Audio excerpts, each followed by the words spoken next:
Chapter 50, Aromatic Coiling Silk Doctor. Mo finally figured out why Hanli had been determined to keep the door open the moment he entered the room. Hanli's request foreshadowed his use of the sun's glare.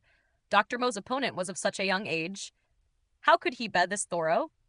This meticulously calculated sinister chain of events made this old and experienced figure of Jiang Hun able to fight back. Hanli's profound schemes did not match his age and experience. Could it truly be that this person was truly natural genius, perhaps even a reincarnated prodigy? He pondered deeply. The more he thought about it, the more his fear grew. A cold sweat covered Dr. Mo from head to toe. Enduring this frustration, Dr. Mo grew far more wary of Han Li. He cautiously and solemnly faced the youngster. For a short while, he did not dare to act again. Han Li also did not know why Dr. Mo was just staring at him without the slightest intention to attack. For a short while, both sides had silently decided to cease hostilities. They gazed at each other in anxiety.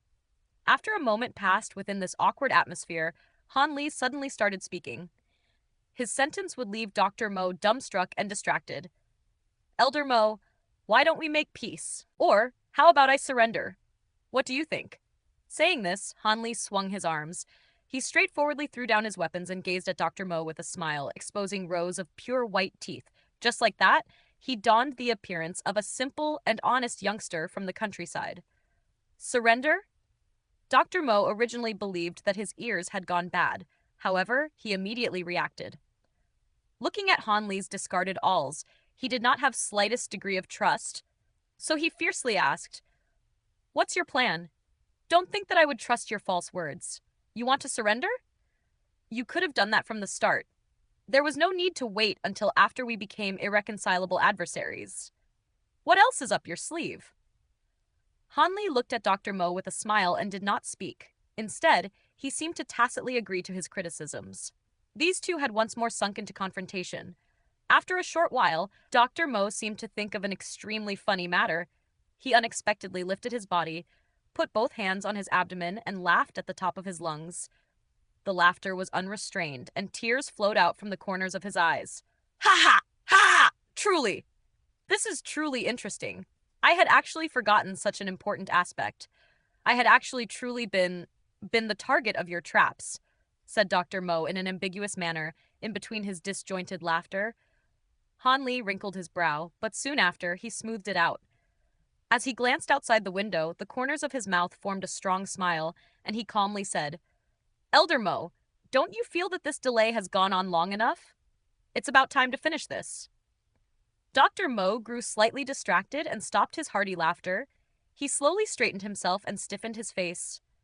With an expressionless face, he stared at Han Li for a long time before coldly replying, "I, too, feel that it is time to conclude this."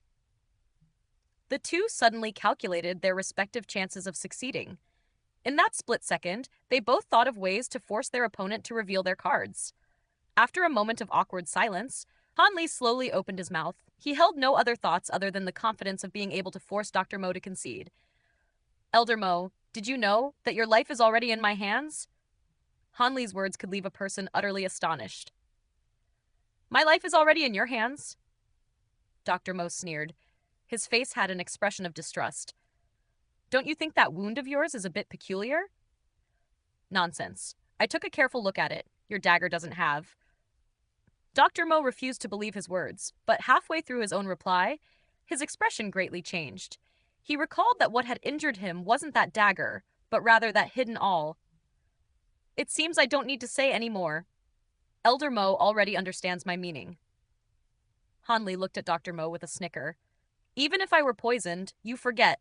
Your medicinal techniques were all taught by me.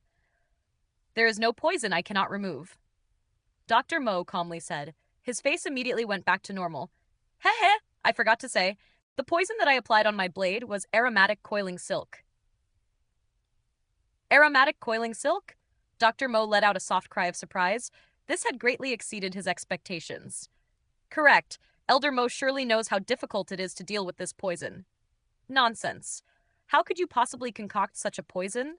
I didn't divulge even a segment of its formula." Dr. Mo's appearance was still strong, and he seemed to be unconvinced of Han Li's words. However, from the strange sensation he felt from the wound, His heart was already certain that Han Li somehow managed to concoct the poison. Seeing that Dr. Mo was still not admitting defeat, Han Li sighed. He would have to explain further. You have long forgotten that I was given complete access to your library.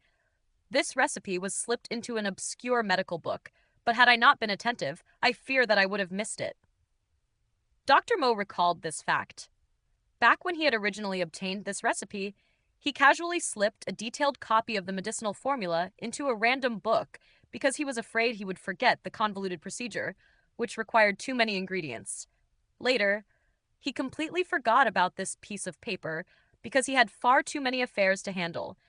He hadn't expected this to benefit Han Li and cause him such a huge problem. We should take a seat and have a proper discussion. Let us shake hands and make peace. Han Li confidently said, Humph. Dr. Mo did not take notice of Han Li. His brain was hard at work, remembering the effects of the aromatic coiling silk. Aromatic coiling silk. This name did not sound dreadful in the slightest. In passing thoughts, people even found that it sounded elegant and romantic. However, its poisonous strength was like the yearning of an infatuated woman, unbearable and bone deep.